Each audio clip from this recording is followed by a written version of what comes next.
তো মাছের বাজারে গেছি, যাওয়ার পরে দেখলাম মাথাটাই আমার নষ্ট হয়ে গেল মাছ দেখে মাথা নষ্ট হয়েছে। কারণ হলো কি, মাছ হয়েছে সব নরম, আর নরম মাছ ধরি বাসায় নেই, তো বউ তো রাগারাগি করবো, তো লাগবো আরেক ঝগড়া। তারপরও মাছ লইছি এক প্রকার, তো ভাবলাম আজকে আর মাছ লমো না। ভাবছিলাম অনেক প্রকার মাছ নিবো, কিন্তু ওই মাছ নরম হয়ে গেছে, তাই এক প্রকার মাছ নিলাম। তো যাইতেছিলাম গা, এরপরে দেখলাম যে শুটকি মাছ, ভালো শুটকি মাছই দেখতে অনেক ভালো লাগতেছে। তাই শুটকি মাছ ভাবলাম যে নোলা ইলিশ শুটকি মাছ লই।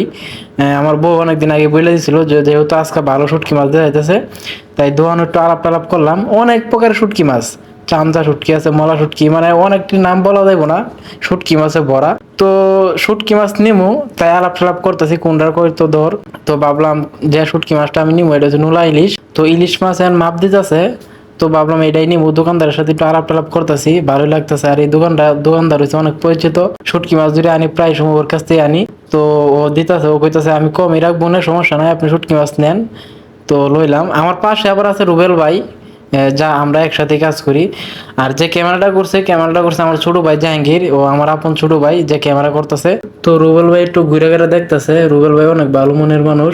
আর এ হলো জাহাঙ্গীর, উনি ক্যামেরাটা করছে। তো সবাই ভালো থাকেন, সুস্থ থাকেন।